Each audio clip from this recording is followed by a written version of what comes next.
So you're thinking about a career in beauty, but that huge 1,500-hour cosmetology license and the high cost feel, well, a little overwhelming, right?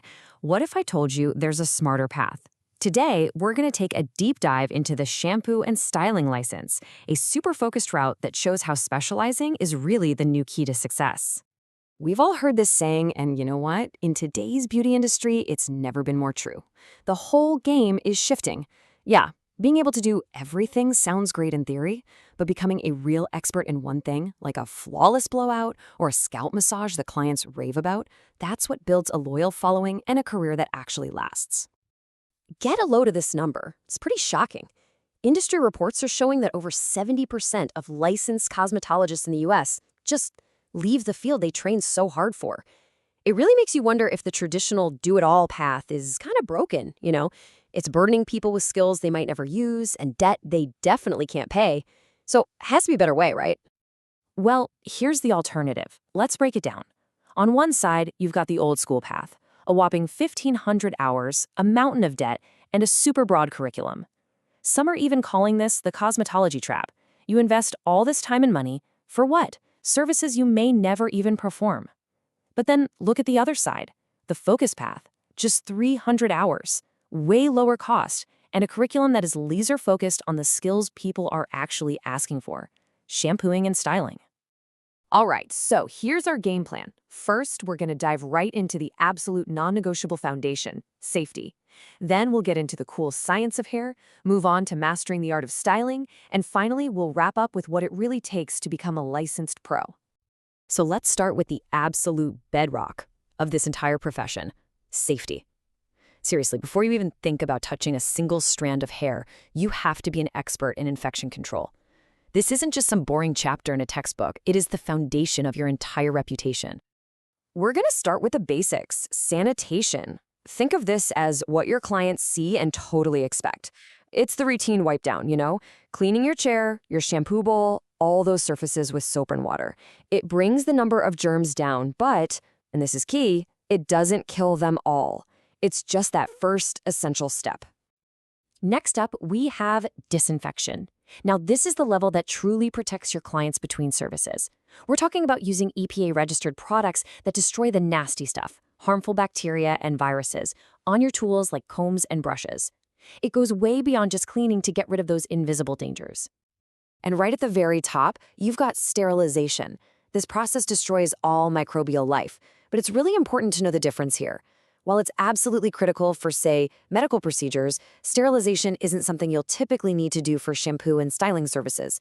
Knowing that distinction is a huge key for both your exam and your daily practice. Okay, but what happens when there's an accident, like a tiny nick or a cut?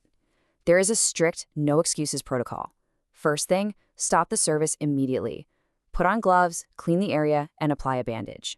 Then, and you cannot skip this, you must properly disinfect any tool or surface that was contaminated, and then you document the whole incident. Every single step is mandatory. No exceptions.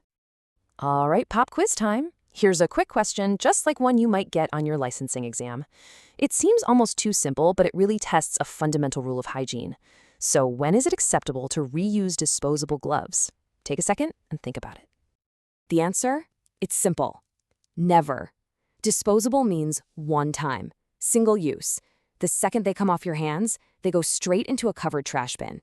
This is an absolute ironclad rule that makes sure there's zero cross-contamination between your clients. Okay, moving on from safety, let's get into the science of it all.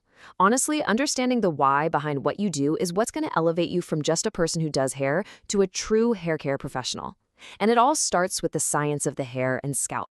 So let's talk about porosity, which is really just a fancy way of saying how thirsty the hair is, how well it absorbs moisture. Low porosity hair has a really tight, sealed cuticle, which makes it resistant to products. On the other hand, high porosity hair has a more open cuticle. It just sucks up moisture like a sponge, but it loses it just as fast. Getting this concept is the absolute key to picking the right products for every single client who sits in your chair. As a professional, you're also kinda like the first line of defense for public health. You can totally work with non-contagious conditions like dandruff or psoriasis. But, and this is a big but, if you spot a contagious condition like tinea capitis, which is ringworm, or pediculosis capitis, which is head lice, You have to refuse the service and advise that client to see a medical professional. It's your duty. All right, with that foundation of safety and science solidly in place, let's get to the really fun part, the art of the craft. This is all about the hands-on skill, the tool mastery that creates those gorgeous styles that make clients feel amazing. Think of your tools as your instruments, and each one has a very specific job. A round brush, that's your go-to for creating lift and volume. A paddle brush is perfect for getting that super smooth, sleek finish. A diffuser is an absolute must for defining curls without turning them into a frizzy mess. And a concentrator nozzle gives you that focused airflow for precision work. I'm telling you, using the right tool is half the battle. So, what's the secret to a perfect salon-quality blowout? It's really a four-step process. You always start with a heat protectant. Then you have to section the hair to get control. Don't just try to dry the whole head at once. Direct the airflow down the hair shaft from root to end, because that seals the cuticle and creates incredible shine. And for the finale, use that cool shot button on your dryer to lock the style in place. And whenever you're working with hot tools, safety is everything. There are 4 golden rules. First, always test the temperature on a towel or a paper towel, never on the client. Second, use a heat-resistant comb as a little barrier to protect the scalp. Third, use lower heat for anyone with fine or fragile hair. And finally, always keep your tools clean, because that product gunk can actually scorch the hair. Okay, our final section is really about tying this all together. Because becoming a licensed pro isn't just about cramming for a test and passing it. It's about adopting the mindset, the ethics, and the communication skills that are going to define your entire career. The service really begins the second that client sits down in your chair. A great consultation is a conversation. You need to assess what they want, ask about their hair history, document any allergies, and then repeat their requests back to them to make absolutely sure you're on the same page.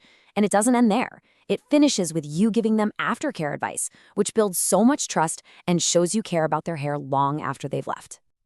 So, what's the magic number to get this career launched? In Kentucky, it's 300.